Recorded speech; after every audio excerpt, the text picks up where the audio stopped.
Una amiga mía de Medellín, A Margarita Uribe. Margarita Uribe. Saludos. Ah, bueno, muy buenas noches a todos que aquí con nosotros y que hayan aceptado esta invitación a nuestro primer coloquio. De hecho, este coloquio que vamos a tener hoy es el primero de muchos que aspiramos a hacer de aquí en adelante. Ese es el propósito de la Asociación de la Junta Directiva de Correcta. Y de hecho, nuestro secretario, que es muy juicioso en sus tareas, le puso un nombre a estos coloquios y se llama Para conversar y aprender entre correctores. El propósito es que sea una conversación amena, donde lo que busquemos es integrar a todos los correctores, un espacio donde todos podamos tener como ese espacio para consultar, para preguntar las dudas sobre los temas pues, que en ese momento se estén tratando en el coloquio, y adicional a eso también para que nos conozcamos un poco más. El propósito de este coloquio inicial era hacerlo no solo con los asociados, sino también tener invitados externos. Esperemos que en el transcurso de esta hora y media que esperamos que dure este coloquio, pues se integren más personas. Y, permítame un segundito, esto no me ayuda. Bueno, otra cosa es que estos coloquios también nos dan la oportunidad como de mostrarnos al mundo. Sabemos que una de las características principales que tiene esta profesión, este oficio de correctores de estilo, es que somos personas muy solas, somos solitarios. El único contacto que tenemos es con el computador, así que también es ese espacio como para que podamos conocernos, mostrarnos y compartir. Bueno, la dinámica que vamos a tener es, Jaime es la persona que va a manejar los tiempos. Si es necesario manejar los tiempos, de lo contrario, pues no habría no hay ningún inconveniente, porque pues el propósito, como les decía, es compartir nuestras experiencias. Bueno, el coloquio especialmente de hoy tiene como objetivo hablar sobre cómo preparar su trabajo con un corrector. La idea era tener invitados, tanto correctores como no correctores, como para que pudiéramos compartir esta experiencia. Y la primera pregunta que nosotros nos queremos hacer de este coloquio es, ¿piensa un autor en la necesidad de un corrector para su texto? ¿Cuándo sí? ¿Cuándo no? Fernando tiene la palabra. Sí, muchas gracias, Diana. Está muy bien esbozado lo que decís de los coloquios como espacio de conversación y para vernos las caras, nosotros que somos como monjes. Eh, sí, pusimos también antes de este coloquio como referente el maravilloso texto de UNICO, de la Unión de Correctores de España, aunque es pues, de mayor alcance porque ahí ya estamos algunos latinoamericanos. Ese texto que se llama el Decálogo para contratar un corrector, ya me imagino que todos ustedes lo conocen y diríamos que es la mejor vía, ¿no? Ahí están consideradas todas las pautas que tanto autor como cliente deben tener en cuenta a la hora de definir un trabajo de corrección de estilo. Y por otra parte, configura muy bien las 4 dimensiones que tendría un trabajo de corrección que no solamente es de estilo, puede ser un trabajo de edición, un trabajo de corrección de estilo, un trabajo de corrección ortotipográfica o en el proceso más depurado, básicamente de orden editorial, que es el de la corrección de pruebas. Entonces, la pregunta inicial que formulamos es esa: ¿cuándo necesita alguien un corrector? ¿O cuándo un autor o un estudiante? Generalmente nos toca trabajar mucho con estudiantes de maestrías o de pregrado, de maestría o de doctorado incluso. Cuando un estudiante se pregunta, ¿necesito un corrector?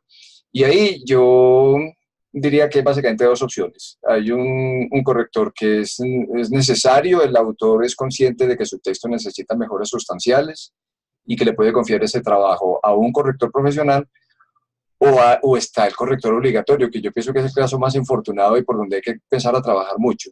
Y es cuando un director de tesis o un tribunal le da la orden inevitable pues, a un estudiante para que lleve su trabajo, lleve su texto hasta un corrector.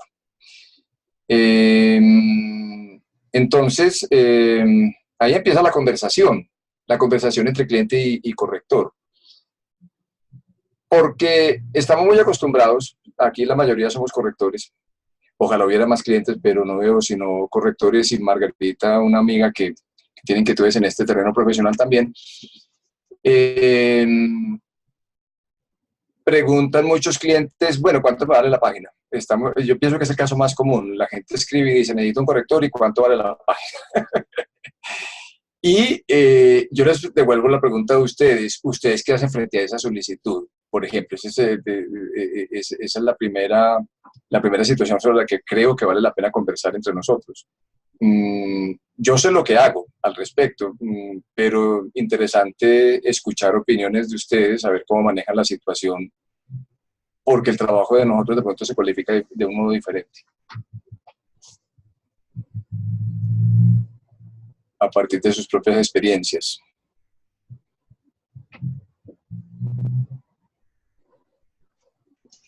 Pues Fernando, pido la palabra y como yo estoy controlando la palabra, me la doy. Ah, bueno, Isadora veo que levantó la mano. Discúlpame, Isadora, que la vi muy tarde. Sí, yo después. Vale. Sí, yo presiento por los últimos trabajos que he adelantado con estudiantes, incluso hasta de doctorado, que el caso que tú expones sobre el corrector obligatorio es cada vez más frecuente, porque todos me han abordado con una frase parecida a la siguiente: es que mi director me dijo que debía darle el texto a un corrector de estilo, que debía ser corregido. Entonces, evidentemente es una imposición, creo que es sana, muy sana, porque primero surge de un lector obligado y privilegiado de ese documento de tesis, y segundo porque indudablemente una directriz de esas, que ojalá se volviera una directriz institucional, pues mejora mucho la calidad de los textos que llegan, digamos, a los anaqueles, porque algunos todavía se entregan impresos, de las bibliotecas de las universidades. Yo he tenido la oportunidad, y recuerdo incluso cuando era estudiante, de sacar tesis de un anaquel y tener que volverlas a guardar por su pésima escritura. Una directriz de esas, pues empieza como a cambiar esa tradición. Yo normalmente ante la pregunta de cuánto vale la página, entro a explicarle al cliente que la página no es la mejor unidad de medida de un texto escrito, por todos los temas variables que nosotros conocemos, como la margen, el interlineado, el tamaño de la fuente, la presencia en el documento de gráficos, tablas, figuras, fotografías y demás. Y pues en esa variedad de elementos que podemos encontrar en un documento escrito, pues medir por páginas no es lo más sano ni lo más justo con el cliente. Y hay que hacer un proceso de alguna manera educativo, muy corto, instruccional, de medir, de cómo medir el texto con otros criterios. Isadora, adelante. Hola, buenas noches. Frente a lo que se ha comentado, quería aportar. Uno, si el texto del decálogo para la corrección es el de Mariana Eguaras, el que publicó UNICO, ahorita me lo confirmas o me corriges, Fernando, para yo revisarlo, que creo que ya lo había mirado, pero si es otro, me gustaría ver. Cuando una persona interesada en una corrección pregunta cuánto vale la página, habla de su desconocimiento del proceso. Entonces, yo creo que hace mucho dejé de dar un valor por página, porque además yo trabajo con cuartillas, pero no solamente por eso, sino porque son muchos los factores que determinan el valor de esa cuartilla. Entonces, yo lo que hago es ponerme en contacto con la persona interesada, preguntarle las características y si es posible ver el contenido previamente para ver el estado, hacer un diagnóstico inicial y establecer fechas de entrega. Para mí los tiempos con los que podemos movernos como correctores son fundamentales porque determinar el número de horas que puedo trabajar en un documento o si en un caso determinado tengo que hacerlo con un equipo de correctores porque resulta que no es un proyecto editorial pequeño. Entonces son muchos factores los que harán que yo pueda dar una respuesta seria, profesional, una cotización donde se establezcan unos compromisos de parte y parte que salvaguarden al cliente y también a nosotros, porque en muchos casos no conocemos a nuestros clientes, sino de forma virtual. Entonces, eso de cuánto vale la página, yo prefiero perder un cliente potencial que dar una tarifa a la ligera. Entonces, bueno, eso. Y lo otro es que cuando alguien busca un corrector, las más de las veces es porque otra persona le ha dicho que lo necesita. Eso es lo que más sucede. Entonces, sí, estoy de acuerdo con lo que dice Jaime, que cuando es en términos académicos de tesis, son los asesores los que casi que obligan al estudiante. Y cuando son personas particulares, se sorprenden porque creen que este es un trabajo muy fácil. Como no, es que no son sino 100 paginitas. Entonces, sí, pero yo leo cada palabra, cada espacio, cada minucia. Entonces, bueno, eso es como lo que quería aportar. Sí, está muy bien, Isadora. Vos apuntás algo muy importante y es que muchos clientes no saben realmente qué es esto. O sea, sí saben que la corrección de estilo existe y la gente supone que uno corrige errores, pero no más allá. Y lo que dice Jaime, yo pienso que nos atañe a todos y casi que hay que llegar a formalizar esas preguntas iniciales ante todos los clientes prácticamente, para preguntarles qué es lo que ellos creen, qué es lo que esperan o qué fue lo que les dijo un director de tesis, etcétera, para delimitar el trabajo, definitivamente. Y como dijo Jaime, hay que ser muy didácticos, es decir, nosotros tenemos que ser muy persuasivos, muy pedagógicos, porque casi que tenemos que explicar en muy pocas palabras, muy rápidamente o en un texto muy breve, qué es lo que nosotros hacemos, que además no es una sola cosa. Como dije ahora, hay por lo menos 4 vetas de trabajo, es corrección, está la edición, está la corrección de estilo, la ortotipográfica y la de corrección de pruebas. Entonces hay que empezar por ahí. ¿Tenés alguna intervención, Samuel? Sí. Sí, Fernando. Gracias. Ahorita... Perdóname, Samuel, perdóname, hago una anotación, ya te doy la palabra. Cuando vayan a alzar la mano, hay una herramientica que ustedes pueden ver a la derecha que es de alzar la mano, porque yo no estoy viendo todas las cámaras. Casualmente vi a Samuel que hizo así, pero como no los estoy viendo a todos, alguien se puede quedar así y yo no darme cuenta de que está solicitando la palabra. Ya la vi, sí, la hand, sí. Discúlpame, ¿dónde está la mano? Yo no la veo. Es que normalmente no se ve, la descubrí ahorita por accidente. Uno debe despichar en la parte de abajo donde dice participants o participantes. Sí, claro. Y ahí sale ya la opción. Bueno, digamos, bueno. No es así, que no sé cómo se ve. Sí, muy bien, claro. Sí. Qué bueno que dijeron. Muy bien. Sí. Bueno, sobre la alternativa que planteaban al comienzo de que o el cliente busca un corrector voluntariamente o lo obligan, me parece que hay algo curioso con el hecho de que lo obliguen y es que lo obligan en el último momento y de una forma que no está planeada. Que digamos, eso sí trae muchos problemas por el plazo y porque a veces incluso el autor lo hace a escondidas. Llega el de la tesis y le dice a uno, no, pero no quiero que sepan que usé corrector de estilo. Pero hay otra alternativa que yo he escuchado y es que institucionalmente se planea desde antes que es un requisito que tengan corrector de estilo y se piensan los tiempos para que eso pase. Pero el problema es que cuando el corrector de estilo llega obligado, por decirlo así, es en el último momento y de una manera que no era institucional, que sería una gran ventaja. Sí, yo pienso que podemos dar por descartado, digamos, el caso del autor que es tan consciente de su texto que busca un corrector. Ese caso es una maravilla porque de entrada se va a conversar del trabajo, ¿no es cierto?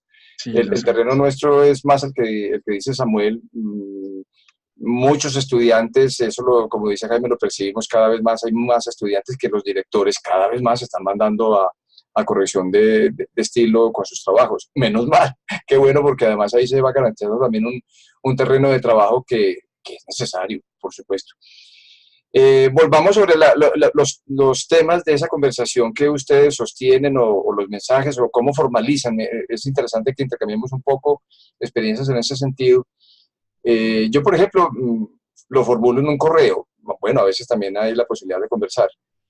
Casi que tengo ya unas plantillas y he llegado a la solución de que formulo que abarca mi trabajo y que no abarca. También las exclusiones son muy importantes, muy, muy importantes. Yo diría que es tan importante decir lo que uno hace como lo que no hace. Pero también, al mismo tiempo, hay que conversar, bueno, ¿usted qué quiere? ¿Qué necesita o qué le dijeron que necesita el texto? Porque hay casos que son hasta simpáticos. Ayer veíamos de pronto uno que estábamos comentando, que quieren solamente una corrección ortográfica, dicen así, ¿no es cierto? Nada más. Pero eso es un lío. Eso también hay que saberlo refinar muy bien, porque de pronto se encarta uno con ese trabajo y puede haber malentendidos posteriores. A ver, ¿ustedes qué cuentan de sus experiencias?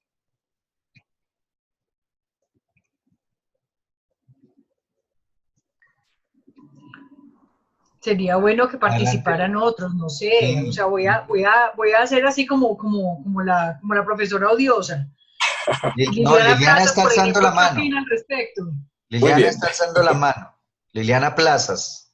Toca con apellido en el caso de las Lilianas. Muy bien, te escuchamos. Además, creo que pensar que podemos, como correctores, única y exclusivamente dedicarnos a corregir ortografía, pues profesionalmente es imposible. Porque si uno está viendo un texto que es malo, es como el médico que está viendo la enfermedad y no se lo dice. Sí, no sé, es como que es algo contraproducente para uno mismo como corrector. Entonces, uno sí tiene que ser muy honesto con el cliente y para eso, como decían ahora ustedes, Samuel y Fernando, uno pide que ver el documento antes, diagnosticar el documento y de esa manera, pues recomendarle al cliente, porque es que muchas veces el cliente lo que no tiene es conocimiento y ignora todos estos detalles de un trabajo profesional. Sí, totalmente de acuerdo, totalmente de acuerdo. Y bueno, a propósito de lo que decía Fernando hace un momento, a mí también me parece importantísimo decir lo que uno no hace. Es decir, cuál es el alcance de la corrección. Es importantísimo dejarlo claro, porque si no, el cliente se queda esperando que uno le haga al texto. Voy a poner ejemplos. Las listas de figuras, las listas de tablas, de cuadros, de imágenes, pensando que eso hace parte de la labor del corrector. O vayamos más lejos, que después de que uno termine de leer el documento, entonces escriba la introducción. Casos hay, casos hay. Y pues definitivamente corregir no es reescribir ni tampoco escribir. Hay cosas propias de la elaboración del documento que definitivamente le corresponden al autor. Entonces, es muy importante y tienes razón, Liliana. Es decir, eso de hágame solamente la corrección ortográfica, es como si uno mandara a hacer una camisa y le dijera al sastre, mire, hágame solo las mangas de la camisa, y del resto me encargo yo. O aludiendo a tu ejemplo del médico y la mención de la enfermedad, digo yo, si un mecánico, uno le lleva el carro a cambiarle pastillas y él le escucha al carro un ruido que uno no ha percibido y que es una cosa grave, pues mal hace si se calla y no lo dice. Entonces sí, ese tema de, digamos, pretender hacer solo una partecita del trabajo es supremamente complicada. Jaime, yo añadiría algo a lo que dijiste. Diferenciamos dos cosas, qué hace uno y qué no hace, y lo que vos dijiste, y qué podría hacer, pero ¿a qué costo? Porque se sobreentiende que uno podría hacer el índice, por ejemplo, si le cargan el índice. Claro que los índices pues, formales sí son en editorial y eso se organiza desde el principio. Pero hay dimensiones del trabajo como figuras que a veces algunos autores suponen que uno las hace, etcétera. La corrección bibliográfica es un tema que hay que mirar muy bien. La corrección de referencias y de bibliografía, intrínsecamente como que lo sobreentendemos, que forma parte del trabajo de la corrección, pero cada vez da la impresión de que hay más correctores que están diferenciándolo aparte para cobrar una tarifa diferente, si hay que ocuparse de eso o si se delega. Yo he tenido ya un par de experiencias en que la he delegado y eso sería un sobrecosto que se le paga a un bibliotecólogo que se encargue de hacer eso. Y de pronto suele ser más interesante y se dedica uno a lo suyo, porque es que la parte de la bibliografía, yo no sé ustedes qué dirán, a mí me parece, pues definitivamente no es la más grata. Para un corrector no, yo creo que para un bibliotecólogo es muy entretenida, pero para un corrector a mí no me parece tan entretenida. Es la parte, yo me siento siempre como frente a una fractura de tobillo, que hay que armar huesitos y recomponer todo. Y no es la parte de uno es, mejor dicho, un cirujano plástico metido a arreglar un tobillo quebrado en un accidente de motos. Entonces, mejor dárselo al podiatra, se llama el que, o no sé qué, o Al ortopedista. Al ortopedista, claro. Es lo mismo. Y así otros casos. Por ejemplo, la tabla de contenido yo no la diferenciaría mucho. Yo pienso que sí, y si uno trabaja sistemáticamente con estilos, por ejemplo, si organiza el trabajo, si formatea el documento, me parece que esa es otra conversación, metodología del trabajo de corrección, pues uno puede organizar el trabajo y eso le sale casi que de una manera muy natural, pues nada traumática crear tablas de estilo, de figuras y demás, si se trabaja sistemáticamente y se aplican estilos, ¿no? Pero, por ejemplo, elaboración de glosarios o el formateo complejo, porque ahí también pienso que hay un tema que vale la pena que conversemos, y es que la profesión de corrector, que yo pienso que estaba muy en un nicho muy especial de relación exclusivamente con el texto, con el desarrollo tan impresionante que han tenido los programas de edición de texto como Word, o incluso ya los correctores se están metiendo un poco en la composición de los textos, en el diseño, ha ocurrido que entonces uno se puede ocupar de todo ese trabajo que en el ámbito académico incluye, por ejemplo, la configuración de tablas y la organización de figuras. No tanto elaborarlas, porque eso no es trabajo de un corrector. Sería muy raro que lo haya, que haya correctores que elaboren figuras. Pero, por ejemplo, el control y la homogenización de tablas sí puede hacerlo un corrector entrenado en Word, pero entonces cobra igual. O cuantifica esas figuras, esas tablas y establece una tarifa diferencial. Yo pienso que eso es interesante considerarlo. Claro, antes de darle la palabra a Liliana y Samuel en su orden, Liliana Echeverry, que alzó la mano, quiero hacer esta precisión. Es que no se trata de si uno puede hacerlo o no, o si fluye naturalmente o no, sino si eso hace parte de la corrección. Porque a mí me parece que no. Y ahí entonces entra el tema de, ok, yo lo hago, pero eso no hace parte del alcance de la corrección, entonces es un trabajo adicional. Sí. Es tal como cuando en el restaurante uno después de pedir su menú pide la porción de papas adicional. Eso va facturando aparte.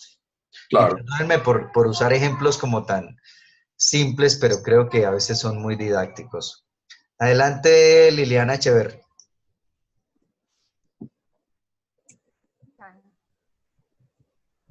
¿Aló? Sí, Liliana. Sí.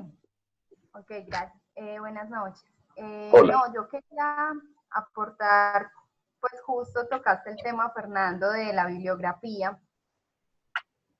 Me ha pasado como en los últimos casos de corrección que he tenido varios problemas con ese tema, y es que han llegado los autores que creen que como que la obligación de uno como corrector es armarle la lista, entonces simplemente como que dan datos del autor y el título, escasamente el año, ya, usted siga con el resto. Entonces, como que tienen la idea de que por ser correctores y de pronto hacer también el trabajo de la bibliografía, entonces ya uno tiene que completar la bibliografía como si eso fuera, pues se me parece como si uno tuviera que reescribir el texto. No, pues el autor está en la obligación de pasarle a uno todos los datos, ¿cierto? En caso tal de que uno se comprometa como a hacer la bibliografía, que a diferencia tuya, Fernando, a mí sí me gustan las bibliografías y me divierten, pues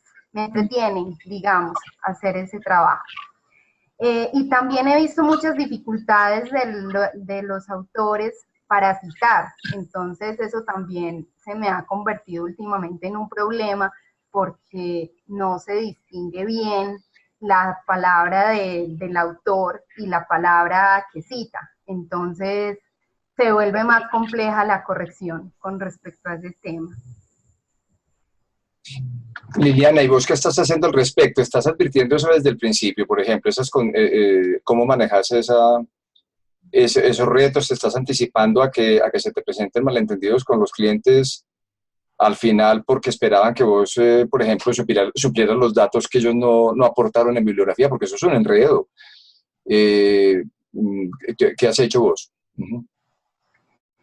Pues, no sé, es muy relativo. Algunos con los que cuadro pues muy bien los términos del trabajo, sí lo hago. Otras personas les hago como el favor de terminarles los datos siempre y cuando la bibliografía sea corta y tenga una relación como muy cordial con esa persona.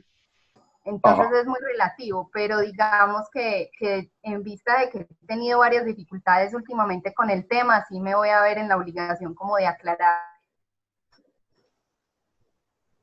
Claro, yo creo que podemos llegar como fruto de esta conversación de hoy podemos hacer ese ejercicio, formular, de pronto hacemos un documento cooperativo y lo compartimos en el disco y vamos aportando, se me ocurre pues en este momento, para configurar un esquema, ya cada cual lo adapta a su estilo de trabajo, en fin, un esquema por lo menos de los puntos que uno debe tener muy en cuenta para hablar con los clientes. De pronto excluye algunos ya en una comunicación específica, pero me parece muy importante. Yo he llegado a esa fórmula, incluso he compartido un poco la experiencia también con Diana, con algunos, y es, como dije ahora, es clave, ¿qué incluye el trabajo y qué no incluye? Y si lo va a incluir, entonces, ¿qué implica? ¿No es cierto? En tiempos, en costos y en delegación a otros posibles profesionales o que uno asuma las tareas si es capaz de hacerlo profesionalmente. Pero ahí hay otro factor, el tiempo es muy importante porque, ¿qué pasa? Si uno delega, por ejemplo, la fase de la bibliografía a un bibliotecólogo, hay que cuadrar tiempos y eso también tiene sus dificultades. Hay que parar el trabajo de referencias y de bibliografía y vuelva a donde uno, o uno hace todo el texto y al final va donde él, que de pronto no es la mejor fórmula.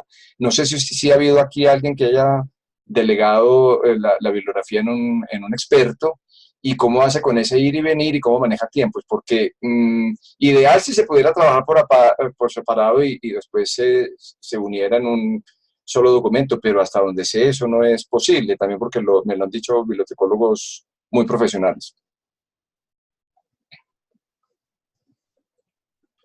Diana, primero Samuel y luego Diana.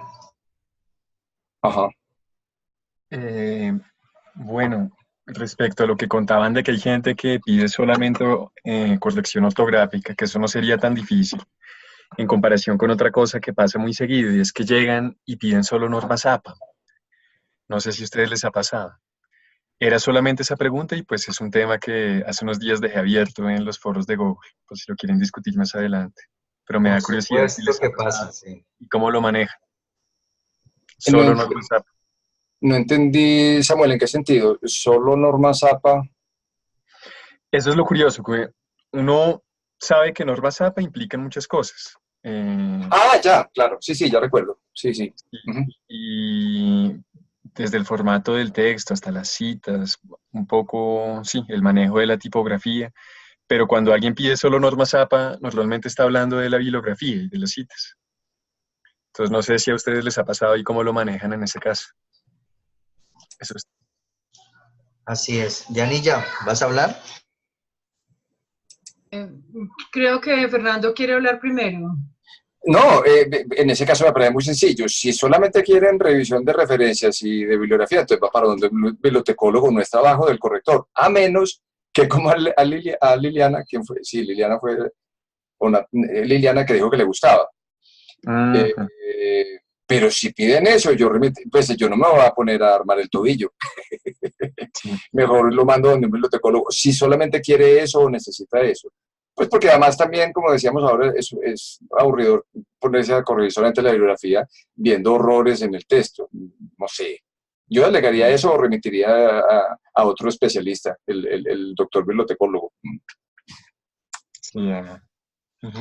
Bueno, siguiendo con lo mismo que estamos hablando ahorita, que es con este problema tan complicado que es la bibliografía, yo también me he encontrado con una dificultad muy grande y la quiero compartir con ustedes para saber si lo han vivido, que me imagino que sí, pero más que todo es cómo lo han solucionado, y es lo siguiente. A mí me han llegado unas tesis que de entrada yo las veo y digo, qué maravilla, qué persona tan juiciosa, su presentación es muy buena, los tablas, los cuadros, todo. Pero, y las citaciones, las citas están muy bien, todo está muy bien citado, pero resulta que en el momento en que yo ya tengo que definir si esto es parafraseado o si es una cita textual, ahí me veo a gatas. Entonces, siempre esto es parafraseado, esto es textual, si es textual desde dónde empieza, también si es parafraseado desde dónde hasta dónde, para poder definir cómo es la forma de hacer la cita, porque como sabemos que en norma ZAPA principalmente, bueno, en cualquier norma, siempre se marca la diferencia entre una y otra, entonces quiero saber es ustedes cómo solucionan eso con el cliente. Comentario al margen es uno de los recursos más usados por mí, o que yo más uso. Un No, comentario al claro, margen. claro que sí, Jaime, pero entonces ahí vamos también con el cuento del tiempo. Te dan a ti 4 días para que termines de hacer un texto. Tú terminas, mandas eso, pero lo mandas con la nota al margen, efectivamente, con el comentario, y entonces él vuelve otra vez y lo devuelve, y esto se vuelve una cosa, una tarea de nunca acabar. Pues no sé, esa es como la dificultad también que yo he visto al respecto. Claro, ya te doy la palabra, Fernando. Sí, idealmente uno debería mantener un diálogo con el autor sobre todas esas cosas que van apareciendo. Recientemente gasté todos los mensajes de texto, que es una cosa que uno ya no poco usa en los celulares, con una cliente que estaba en Buenaventura que no usaba WhatsApp y empleé todos los mensajes de texto de mi plan solucionando cosas como esas, por ejemplo, para ir teniendo la retroalimentación del autor en algunas dificultades precisas del documento. Bueno, realmente fueron mensajes y llamadas también de, oye, mira, en este fragmento, en el capítulo tal, yo quisiera saber dónde, sí, cosas como esa, dónde empieza la cita, porque veo que es una cosa como complicada. Ella mira el documento y algo devuelve de información para uno tomar entonces una decisión. Pero cuando esa comunicación no es posible, así como de manera tan asidua, se deja un comentario al margen y se entrega el documento pidiendo especial atención en los comentarios al margen que ha dejado el corrector, que pueden ser 2 o 3 o pueden ser 50 o 60 comentarios, dependiendo cada documento y la complejidad o la dificultad o la cantidad y variedad de errores que haya tenido. Fernando. Aprovecho para saludar a varias personas que han entrado en este último tiempo. Buenas noches, nos da mucho gusto que estén aquí. Ya vemos nombres nuevos, no sé si serán posibles clientes o correctores, en fin, bienvenidos. No, definitivamente la conversación o el documento inicial, la conversación ojalá inicial con el cliente es fundamental, porque miren que se van desplegando muchas cosas. Y una de ellas sin duda es lo de la bibliografía. Ya hemos mencionado varios problemas que surgen ahí. No es obligación del corrector a menos que se comprometa con ello, pero en principio nunca será trabajo de él completar ni buscar nada. Uno puede hacer una búsqueda rápida para aportar algo, pues le queda más o menos a la mano. Pero si se mete en eso, se le puede enredar el trabajo, se le puede dilatar y está regalándolo, porque ya el tiempo que invierte en esas búsquedas es demasiado. La determinación de lo que decía Diana, con las citas, sí, comentarios, porque es él el que debe tomar esas decisiones o dar el trabajo lo más acabado posible. Y anoto además que es muy importante delimitar también cómo van a entregar el trabajo. Por eso también es fundamental, no lo hemos mencionado, pero lo destaca el documento de UNICO, es fundamental, ojalá que uno pueda mirar por lo menos unas partes representativas del trabajo, unas páginas de diferentes secciones y demás. Es factible que los autores sean muy celosos por muchas razones, pero hay que persuadirlos. Yo pienso que uno como corrector debe ser muy persuasivo para dar puntos de vista que le permitan, por ejemplo, en este caso, acceder al texto y entonces ahí sí dar un diagnóstico. Yo creo que a todos los correctores nos ha pasado el caso que nos dicen, no, es que es muy fácil, o ya lo aprobaron, a mí me pasó eso. No, la correctora, la directora de tesis dijo que estaba maravilloso, muy consolidado. Y cuando yo abro, lo primero que veo es citación con Icontec con notas a pie de página y arriba en el cuerpo de texto una mezcolanza entre Icontec y APA, y eso es inadmisible, eso sabemos que es inadmisible, eso no admite discusiones, eso es inadmisible. Ahora, ahí toca remontarse al autor, al estudiante, y ojalá tratar de llegar a que él plantee eso ante los tribunales o el jurado o el director de tesis, que también es complicado, no todas las veces son tan receptivos para comprender qué es lo que implica que uno mezcle normas. Así es. Y yo creo que aquí nos metemos en los terrenos del ser y del deber ser, en terrenos filosóficos. ¿Cómo es el trabajo del corrector y cómo debería ser en términos ideales? ¿Cómo debería ser, por ejemplo, en materia de plazo? Sabemos que lo que normalmente sucede es que cuando el documento llega a manos del corrector, ya no hay tiempo. Ya el calendario a veces no solo está en contra, sino que ya se agotó. O sea, mire, corríjame este texto que era para ayer. ¿Me lo puede devolver en 2 horas? Un poco exagerando los plazos que nos dan, pero a veces son plazos muy irracionales. Entonces, ese diálogo con el autor que yo planteaba hace un momento y con el ejemplo de los mensajes de texto, a veces pues sencillamente no se puede dar porque no hay, es decir, el plazo no lo permite, hay que trabajar casi que día y noche corrido y no, digamos, no hay margen de maniobra para ello. Entonces, una cosa es como debería ser el trabajo del corrector y otra cosa como en la práctica normalmente nos toca, y es con el tiempo en contra. Yo sé que a ustedes no les ha pasado, pero a mí sí. Con el presupuesto en contra, sé que tampoco les ha pasado, pero a mí sí. Y bueno, hay que hacerle de algún modo.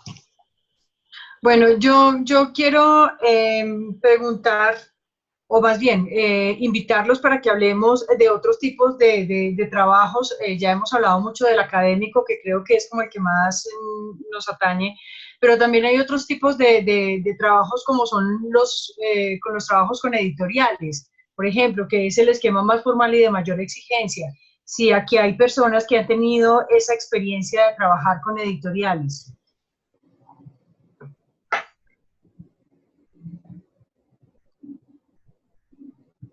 Sí, adelante. Sí, yo he tenido esa experiencia, pero como dije ahora, pienso que es un flujo de trabajo ya muy, como es tan profesional, uno sabe muy bien a qué atenerse.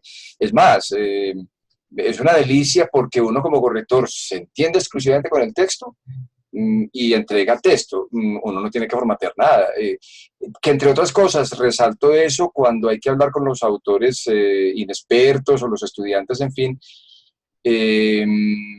porque está el problema del formato, de la presentación final del documento, del trabajo, como dijimos ahora, de la que generalmente tendría que uno, por lo menos, apersonar, o dejarlo como está, en fin.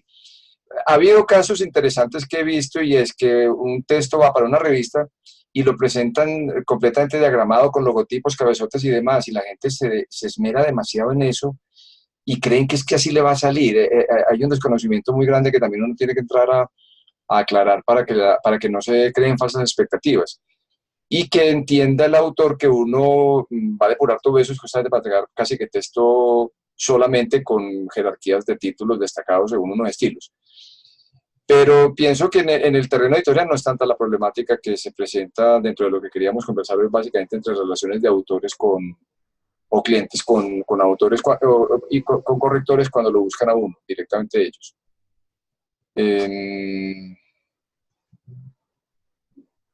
No sé si alguien quiere añadir algo con lo del esquema editorial. Gracias, Fernando. Yo sí quisiera, a raíz de las últimas observaciones, yo pienso que dentro de la metodología de trabajo con el cliente, es decir, uno al cliente lo tiene que ilustrar, digamos, básicamente sobre la forma de trabajo de uno o los alcances del trabajo, pero también la metodología de trabajo con él, es decir, cómo voy a corregir yo, cómo le paso las inquietudes, cómo me las devuelve, si soy yo el encargado de levantar esas correcciones o las hace usted, en fin, todas esas cosas hay que hablarlas y concluirlas, hay que establecer acuerdos sobre cada uno de esos pasos. Y yo destacaría básicamente, por lo menos en mi experiencia, tres posibilidades de trabajo con el cliente. Una es comentarios, como acaban de señalar Jaime y otros, la herramienta de comentarios, ¿no? Que generalmente se observa en un costado de la página según la visualización. La herramienta de control de cambios es fundamental, esa es la nueva marcación de la corrección, porque es la que deja la huella del trabajo de uno y el cliente cómo la va a revisar. Y hay que hablar con el cliente a ver si él sabe qué es eso, porque muchos no lo saben y no lo saben manejar. Entonces, ¿cómo manejaría los comentarios y cómo manejaría el control de cambios? Entre otras cosas, porque un cliente inexperto, si le llega el archivo con los controles de cambios abiertos, se va a asustar, y, en fin, eso genera muchos problemas. Entonces, hay que prever todo esto. Mejor dicho, uno tiene que ser muy previsivo, muy persuasivo, muy pedagógico, y quizás le toca dar el mini cursito de cómo hacer una cosa y otra, o tener eso ya escrito y mandarle al cliente como de pronto ya unos hacen. Y tercero, una bitácora. Me parece que es muy importante, yo pienso que esa herramienta no se puede soslayar, en la que uno, a pesar de los comentarios y demás, va notando, por ejemplo, decisiones pendientes o las que uno toma, una bitácora con el historial de todas las intervenciones o de las cosas que están pendientes que de pronto abarcan esto del texto, no son por casos concretos para marcar en comentarios y demás. Yo diría que hay tres herramientas ahí fundamentales de trabajo con el cliente que hacen parte de esa metodología de conversación con él, que hay que tener muy clara, hay que instrumentarla y además normalmente eso se resuelve todo en la fase más complicada, es en la fase final después de la entrega. Entonces, si uno entrega y el cliente va a revisar y va a leer y va a devolver y uno va a levantar, hay que tener en cuenta todos esos tiempos. No dejarlo como implícitos o como supuestos en el aire, porque si uno está muy de malas, el cliente puede suponer que uno hace todo eso en una noche o que lo hace de domingo a lunes de entrega, por ejemplo. Así es. Gracias, Fernando. Vamos a darle la palabra a Isadora mientras ella abre su micrófono. Yo quisiera apuntar una cosa respecto al control de cambios, Fernando. Yo creo que eso más o menos se soluciona entregando una versión en control de cambios y una versión limpia. Que de alguna manera adelantarse uno a la aceptación de todos los cambios es un poco pretencioso y incluso hasta soberbio. Asumir que el autor va a aceptar absolutamente todos los cambios que uno sugirió, pero es una manera de ayudarle al autor a interpretar esa manera y a ver el documento también ya limpio. Sí. Adelante, Isadora. Muy bien. Básicamente quería decir que la negociación con las editoriales es muy distinta a la que uno tiene con una persona, digamos, natural, porque las editoriales ya tienen unas tarifas establecidas que tienen un rango y van entre corrección básica o corrección especializada. Ellos tienen pues como sus propias categorías de tarifas. Entonces uno, si quiere trabajar con ellos, está en potestad del corrector aceptar o no esa propuesta inicial que se va a sostener en el tiempo en tanto uno continúe prestando los servicios para ellos.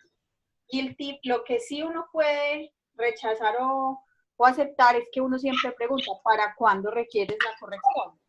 Entonces, no hay afán, vele haciendo. Entonces uno ya dice, bueno, dentro de mi cronograma de trabajo yo podría estar entregando esto en unos 15, 20 días, un mes, depende pues de cuán largo sea el proceso.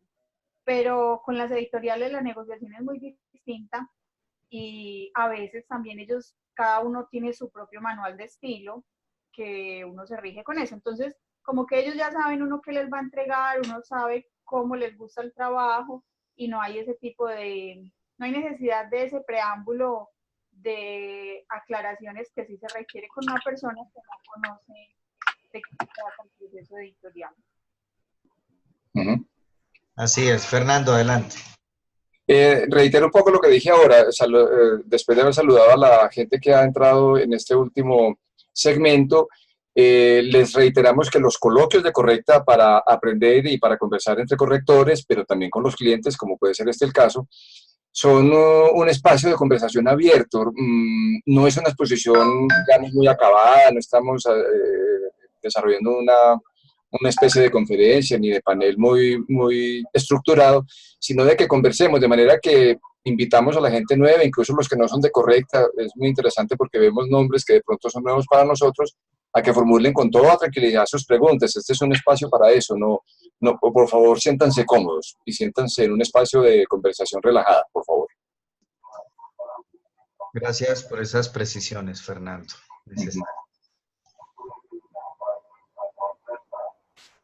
Bueno, y recordemos que si quieren alzar la mano, pues la pueden hacer si tienen la cámara, pero también abajo está el icono de participantes. Al abrir ese panelcito, abajo está la opción alzar la mano para pedir la palabra. Y que les abran el micrófono. Listo. Muy bien. Bueno, entonces invito, Fernando, para que continuemos desarrollando los temas que nosotros tenemos acá. Y otro de los temas, no sé si me salto alguno importante. Si es así, por favor, me lo hace saber. Pero entonces acá el punto es el peor enemigo y su remedio, el tiempo y la planeación. ¿Podrías hacer una introducción de eso para que la gente pueda compartir sus experiencias? A ver, recordemos el documento de referencia para los que acaban de entrar a la conversación. Estuvimos divulgando un documento abierto de referencia que es de la Unión de Correctores, que básicamente es española, pero también hay correctores de otros países. Ellos tienen este documento maravilloso, tanto para clientes como para correctores, sobre lo que hay que acordar. Es que definitivamente el trabajo de corrección es de múltiples acuerdos, como ya lo dijimos aquí, y dentro de todo eso está el alcance de la corrección que se va a hacer, del tipo de corrección y del nivel de intervención. No hemos hablado de eso, del nivel de intervención, si es que la intervención va a ser baja, media o alta, eso hay que tenerlo muy claro, que además se traduce en tarifas. Esos son los condicionantes que determinan las tarifas. Por otro lado está el tiempo, obviamente, pues cuánto es el tiempo que tiene el cliente para entregar y en el que uno puede entregar, según el ritmo de cada uno, entre otras cosas. Es interesante, ya habrán visto los que leyeron el documento que ahí hay unos promedios que ya se han dado la tarea de medir el rendimiento de un trabajo estándar, digamos, entre un máximo y un mínimo de la corrección. ¿Cuántas palabras alcanza uno no a leer, sino a leer y corregir? O como las llaman ahí, no tanto palabras, sino... hay otra expresión, bueno. Matrices. Y eso nos permite abordar un tema muy importante, que es el de la cuantificación para llegar a tarifas. Ahora hablamos de cuartillas, Isadora habló de cuartillas, otros hablan de páginas, en fin. Algunos correctores, y en el esquema editorial es muy claro, basan las tarifas en caracteres con espacios, o como lo llama Unico, en matrices, o sea, en espacios o letras. Eso es lo que finalmente llena una página y lo que uno corrige. Eso de pronto da una cuantificación mucho más objetiva, y eso ya se ha medido y hay unos estándares, en fin. Por ejemplo, en Medellín se mueve mucho la tarifa basada en 1540 caracteres con espacios, o 1540 matrices, y en Bogotá es un poco más, alrededor de 1700, quizás 1800 y hasta 2000. El esquema de Unico habla de 2100, si no recuerdo mal, creo, ¿verdad? Pero entonces ahí hay tres coordenadas fundamentales: tiempo, tipo de intervención del trabajo, tipo de trabajo y el nivel de intervención, y la cuantificación para poder acordar matrices. Perdón, tarifas a partir de matrices.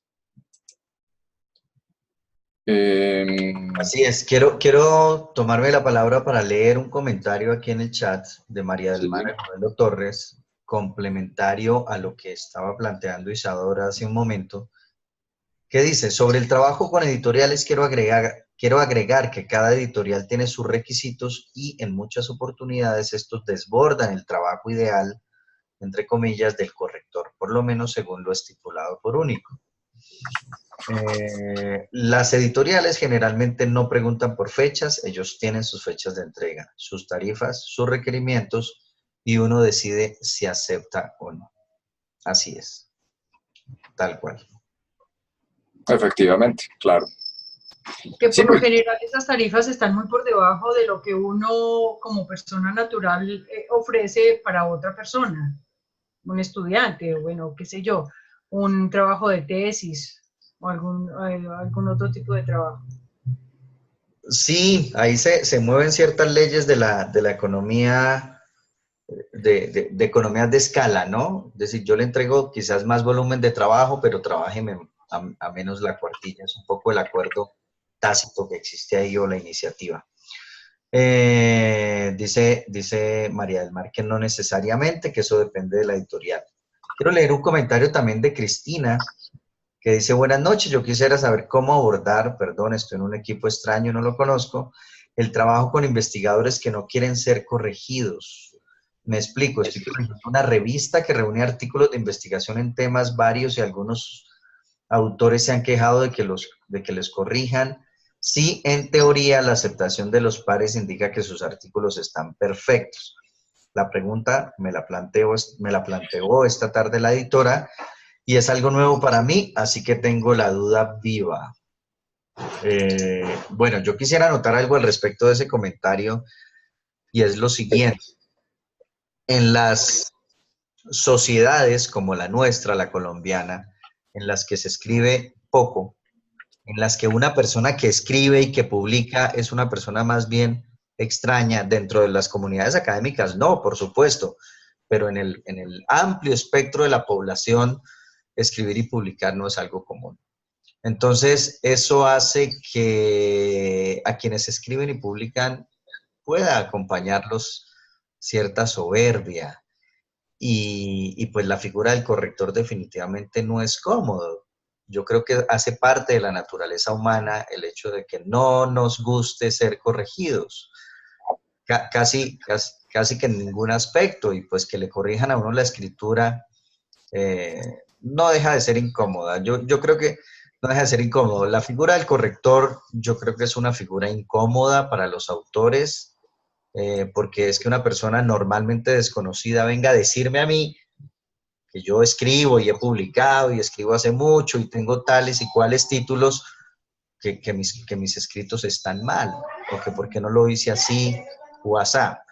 Entonces, pues ahí creo que se sitúa un poco la inquietud de Cristina con los autores de la revista a los que hace alusión, y por supuesto ahí hay que hacer un llamado enorme, un llamado especial a la asertividad, porque entre corregir y ofender hay una línea muy delgada, y yo tengo una anécdota personal impresionante con eso, y de la que aprendí muchísimo. Pero entre corregir y maltratar, ofender o descalificar, hay una línea muy delgada. Entonces, los correctores sí debemos hacer acopio de toda la asertividad que nos acompañe, que en algunos es mayor o es más evidente esa cualidad que en otros, para la comunicación con los autores. No sé si alguien quiere agregar algo. Veo tu mano levantada, Fernando, aquí en el chat. Sí, gracias, Jaime. La levanté por otras razones. Enseguida entramos en la pregunta de Cristina, que es muy interesante. No, a los colegas que están aquí, a los correctores que están iniciándose, en fin, hay algo muy importante para tener en cuenta cuando uno habla con un cliente. Bueno, a ver, cuando es con clientes académicos y demás, se sobreentiende que son personas naturales y no, normalmente pues hasta ahora se paga y ya, uno no tiene que dedicar pues cierto dinero a pago de salud y pensiones, a menos que lo quiera hacer. Pero con trabajos con instituciones, qué sé yo, hay que determinar muy bien eso y ya va ganando una experiencia también en asuntos, por ejemplo, como lo de los tiempos. A mí me pasó, por ejemplo, un caso en que un trabajo de 20 días, póngale, lo pusieron entre 2 meses con una editorial universitaria. Y entonces me tocó pagar salud y pensiones por un mes y por el otro, lo cual era una bobada porque se pudo haber hecho el contrato de otra manera y no pagaba ese trabajo. El trabajo era como 500 o 400 mil pesos y pues imagínense ustedes pagando salud y pensiones por cada mes, no resultó. Pero volviendo a lo de Cristina, que es una pregunta muy interesante, como dice Jaime, sí, asertividad, hemos insistido toda la noche en la comunicación, en la delimitación muy clara de qué es lo que uno hace y hasta dónde. Y yo diría que a mí me ha servido a veces demostrar, si es este el caso, por ejemplo, con textos o con fragmentos de la misma revista, que hay asuntos que ameritan un trabajo profesional de corrección en el que el corrector intervenga. Como dice Jaime, es cierto, hay egos, hay sensibilidades, muchas, de autores y demás, y si se los avalaron autoridades académicas, pares o lo que sea, peor aún. Muchas veces hay líos con eso. Pero muy discretamente y de una manera muy persuasiva uno puede demostrar que la revista en este caso reúne una diversidad de autores, lo cual implica, casi que justifica la intervención de un corrector. Porque no los puede igualar a todos, no se trata de igualar estilo, pero sí hay tomas de decisiones, el manejo de mayúsculas, el manejo de términos claves en esa disciplina, por ejemplo, porque puede haber preferencias por unos términos o demás, etcétera. Es decir, a uno le toca vender su trabajo con argumentos, de manera que a cada corrector le compete pensar en cómo demostrar que su trabajo vale la pena y que además es un trabajo que en principio se puede considerar respetuoso, que uno formula preguntas, recomienda usos, decisiones, en fin, que no es una cosa necesariamente impositiva. Así es, muchas gracias, Fernando. Entonces, no, y hay además es decir, en la corrección, el corrector vuelca un conocimiento que va más allá de lo ortotipográfico, gramatical, de estilo sintáctico y demás. Me estaba acordando yo del vallenato, creo que para todos conocidos, así no nos guste el vallenato, de hace 25 años quizás, que atribuye a Miguel Ángel la Mona Lisa. Y uno se encuentra con errores de ese tipo en los textos también, que no tienen nada que ver con lo sintáctico, ni con lo gramatical, ni con lo ortotipográfico, ni con la norma APA, sino que son anacronismos que uno identifica o son imprecisiones en los conocimientos o alusiones que hace el autor. Y pues bueno, creo que es responsabilidad del corrector también alzar la voz e identificar el error y decir, oiga, esta ciudad no queda en ese país. Hace poco me pasó con una obra narrativa en la que los personajes se encontraban y se conocían en un día muy frío en una ciudad descrita como Nueva York. No estaba el nombre de la ciudad, pero se describía una ciudad así cosmopolita, con grandes avenidas, con grandes vitrinas, en fin, se conocen en un café y al día siguiente, además con abrigos, con botas, con paraguas, van y al día siguiente se citan para al día siguiente dar un paseo que termina en unos manglares. Entonces yo le decía a la autora, hay algo que no me cuadra a mí. La ciudad que describes del primer día es una cosa diferente a la ciudad que describes en el encuentro del día siguiente, cuando se supone que es ahí mismo. Entonces, eso nada tiene que ver con los aspectos, digamos, tradicionales de la corrección, pero pues uno debe también llamar la atención sobre sobre ese tipo de cosas que pueden ser eso, ¿no? Vacíos narrativos o problemas Claro, de muchas clases. sí. Ujú. Bueno, digo yo, ¿con qué tema podemos entonces continuar, Fernando? Tenemos aquí lo que hablábamos ahorita, el peor enemigo y su remedio, el tiempo y la planeación. Sí, Las coordenadas de una corrección, entonces en las coordenadas de una corrección podemos hablar sobre las características del texto, las características de los archivos o el archivo, normas, autores y textos de referencia, la corrección de estilo y ortotipográfica. No sé si dice ortotipográfica, lo que pasa es que aquí me está, sí señor. Norma para las referencias y la bibliografía, bueno, eso ya creo que lo adelantamos un poco. Número de lecturas y tareas derivadas, alcance de las intervenciones del corrector. ¿Podríamos hablar un poco sobre eso? Yo destacaría en ese contexto lo de las normas en dos aspectos. Uno es la norma de referencia que generalmente, pues como sabemos muy bien, los trabajos académicos tienen, si es APA, Vancouver, en fin, y eso también depende de la disciplina.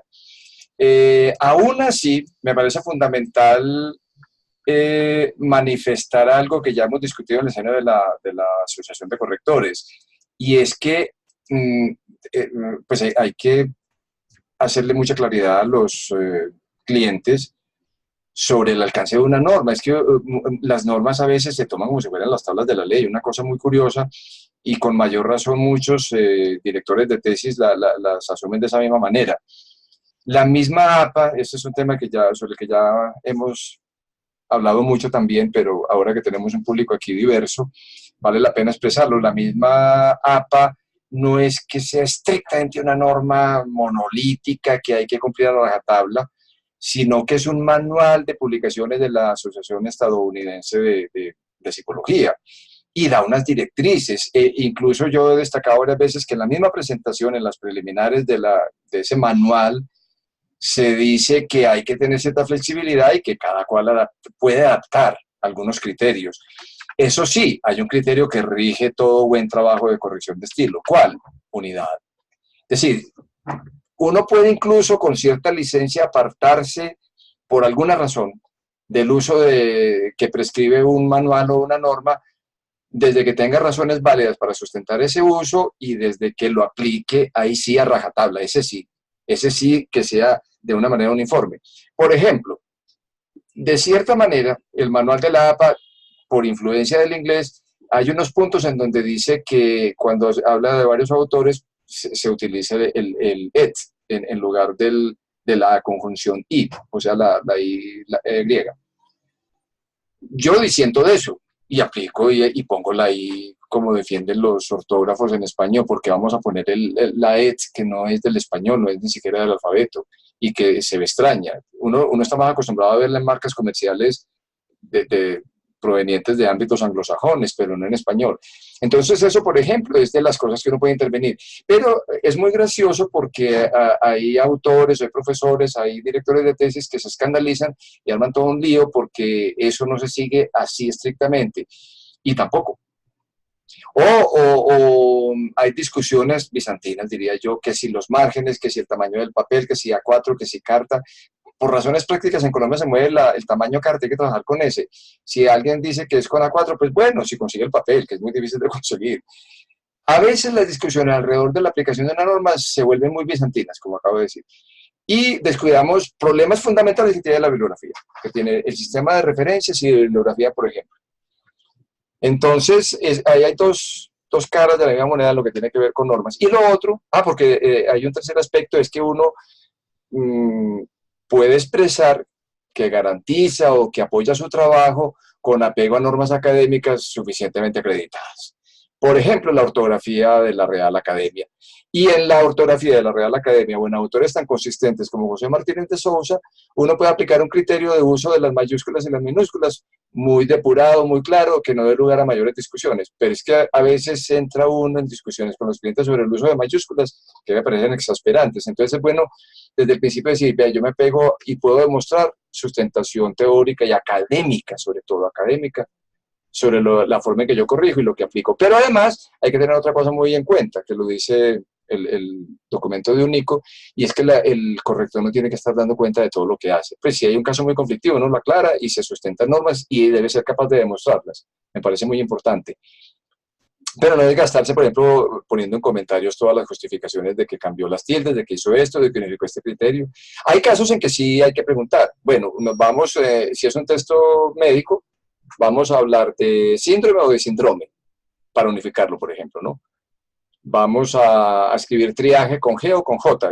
A mí me tocó ese caso real, en un manual de trauma médico, había que tomar la decisión. Y se tomó en contra de lo que yo quería, que le voy a hacer. Pero es que los médicos están más acostumbrados a verlo con G y no con J, como diría uno que debería ser en español, pues se quedó con G.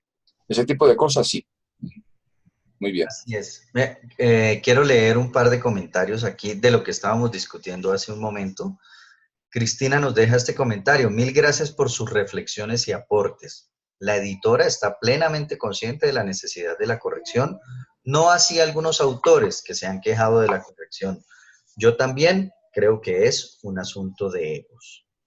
Y María del Mar dice, al final la corrección es requisito de la editorial y a los autores les conviene publicar. Ambos comentarios muy pertinentes. Yo quiero apuntar algo a propósito de lo que plantea Fernando alrededor de la norma, y es lo siguiente. Desafortunadamente, sí, se toma la norma como una ley mosaica, pues, y desafortunadamente, y aquí tengo que traer a colación lo que decía Samuel de los clientes que dicen, no, solo norma APA, nada más. Hágamele al documento solamente la aplicación de la norma APA. Y es que la norma se ha vuelto más importante que la escritura. Entonces, yo alguna vez me enviaron una tesis, unas tesistas de una universidad que no voy a mencionar, me enviaron el documento de una tesis laureada que les habían dado como modelo para presentarla de ellas, con una norma impecable, con una aplicación de la norma APA impecable, pero con una escritura realmente espantosa, bastante deficiente. Y era una tesis que había sido considerada meritoria. Entonces, la norma APA, que no ha cumplido 100 años, se volvió más importante que la escritura, que les lleva un poquito de ventaja, un poquito más. Y la norma seguramente morirá, será reemplazada por otra y la escritura continuará. Entonces, yo suelo hacerles a los clientes esa precisión. Es más importante un documento bien escrito que un documento con la norma perfectamente aplicada, pero mal escrito, entre otras cosas por lo siguiente, no solamente por lo que acabo de anotar, sino porque cuando un lector llegue a ese documento, pongamos el ejemplo de otro investigador que va a utilizar ese documento, quizás para citarlo, porque hace parte de su tema, él va a llegar al documento no buscando si tiene la margen exactamente como dice el manual APA o el interlineado, o bueno, vayamos a si las citas textuales están perfectamente planteadas y expresadas. No, él va a llegar a leer el documento.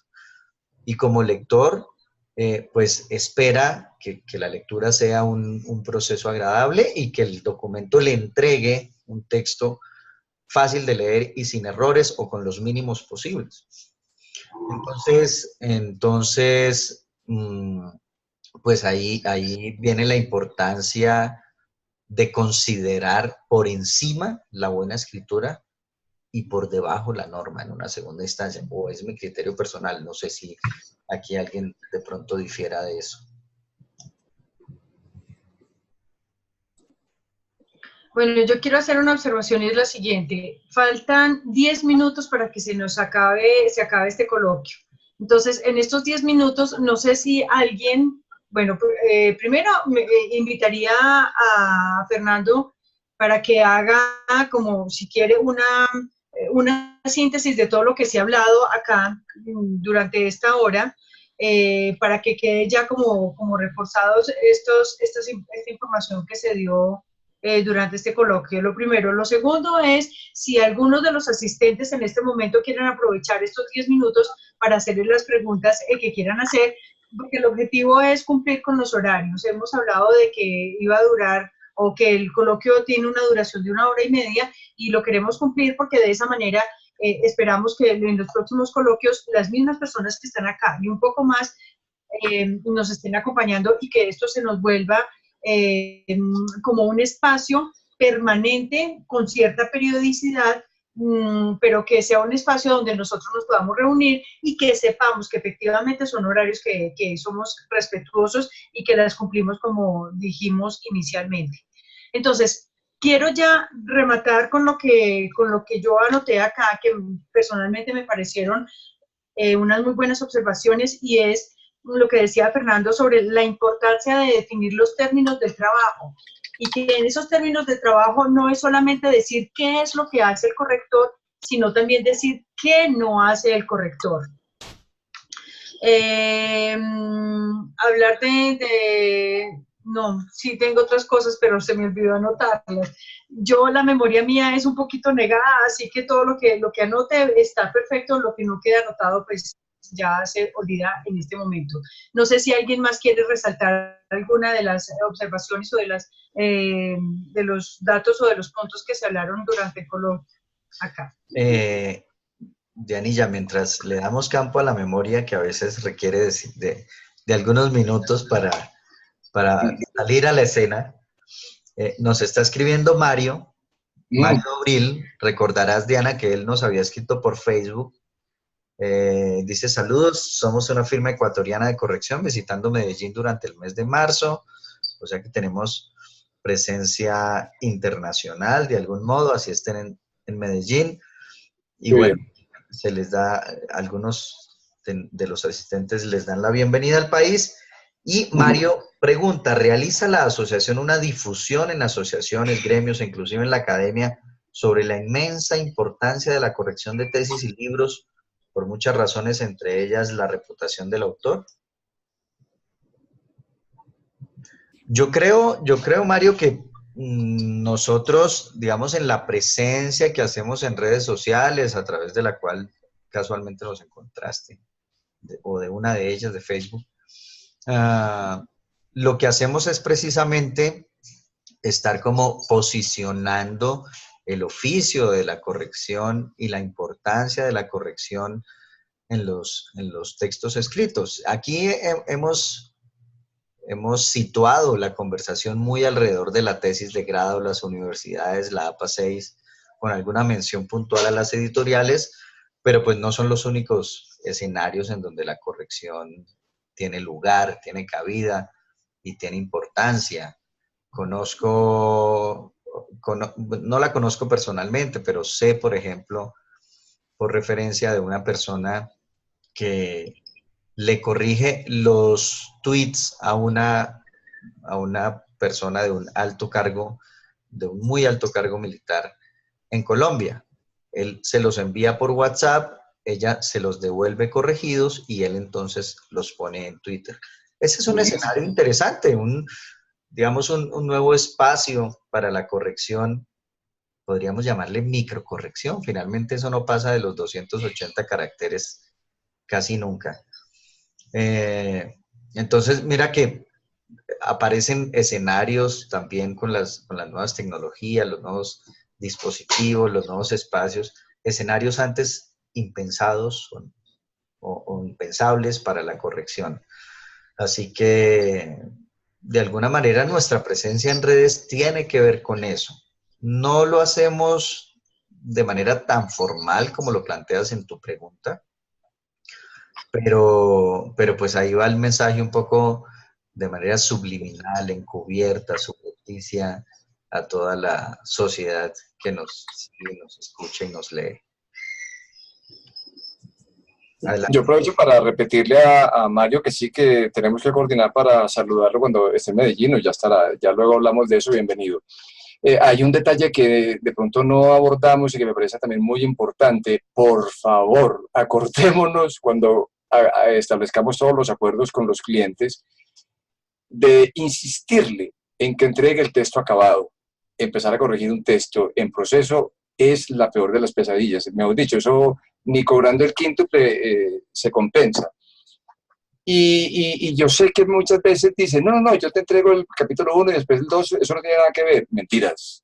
Daniel Casani dice, escribir es reescribir, y todo texto, si uno al final le mueve una cosita al último párrafo, es muy probable que caiga en cuenta de que en el primer párrafo había que mover lo mismo.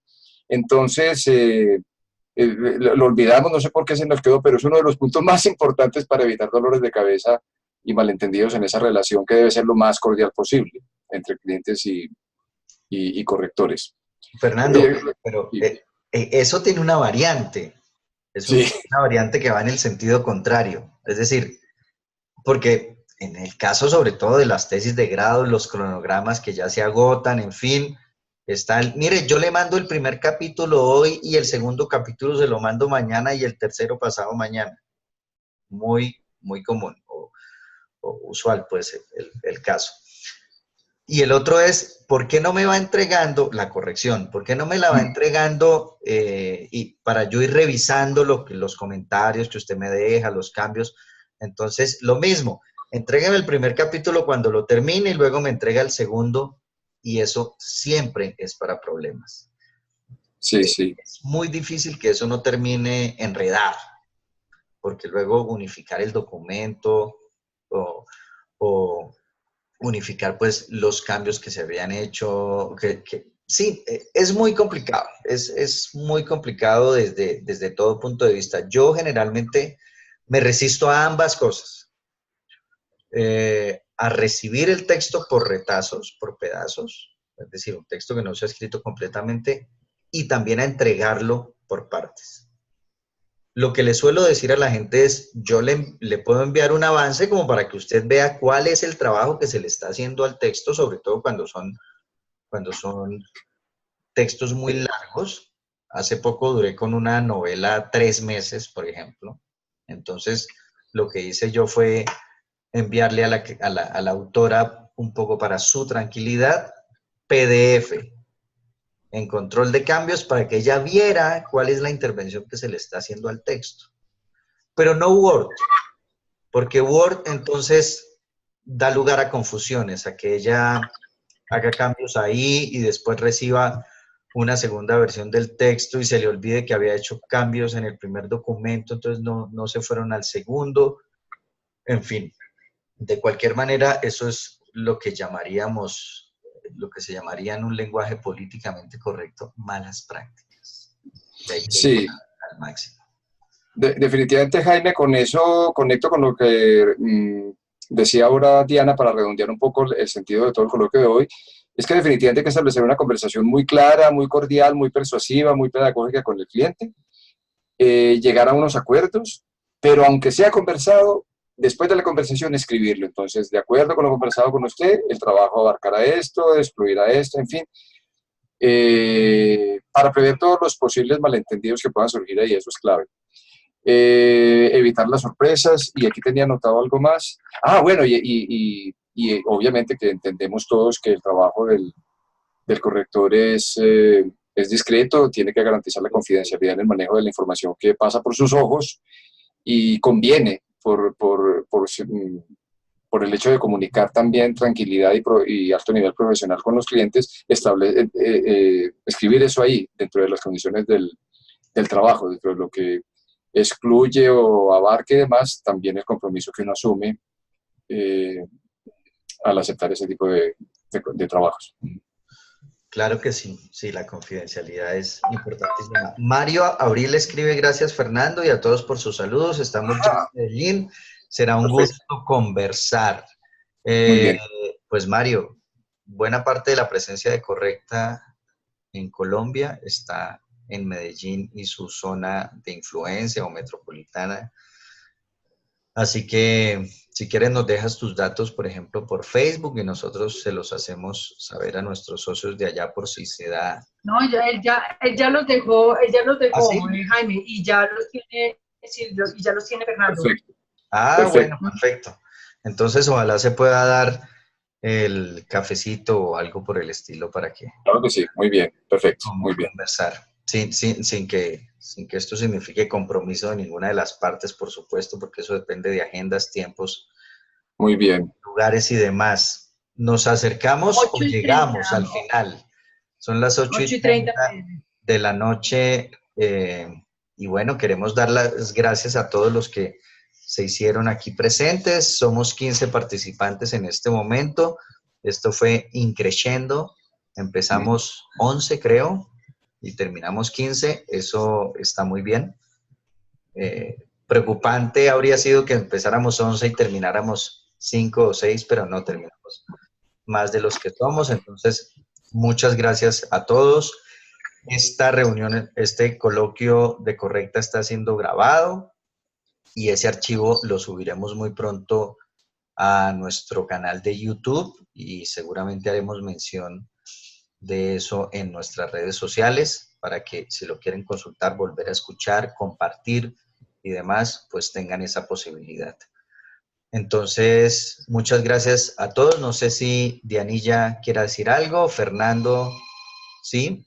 Sí, pues me interesa, porque no sé las personas que están asistiendo. Si alguien tiene inquietudes o quiere tener mayor información sobre la asociación, nos puede escribir a info@correcta.org. Nos parece muy interesante, agradecemos mucho la presencia, la asistencia, conocer sus apreciaciones, su valoración también de este intento de coloquios que estamos empezando apenas a desarrollar. Esperamos que esto madure y que se convierta en un espacio de conversación entre correctores y entre correctores y sus públicos, como puede ser en este caso el de los clientes. Voy a escribir ahí el correo. Ya lo escribió Samuel. Ah, bueno, ya perfecto. Lo escribió Samuel. Gracias, Samuel, muy bien. Bueno, no, una feliz noche para todos y muchísimas gracias de verdad por aceptar esta invitación y hasta un próximo coloquio. Estaremos informándoles cuándo será el próximo, cuál será el tema que vamos a desarrollar. Ya sabemos que cualquiera que sea para nosotros los correctores de estilo son temas absolutamente interesantes. Miren ustedes que hoy en una hora y media, son muchos los puntos que se pueden rescatar y que muy seguramente van a servir para el desarrollo de nuestro oficio. Así que feliz noche para todos, muchísimas gracias, que estén muy bien. Hasta pronto. Así es, igualmente, hasta luego.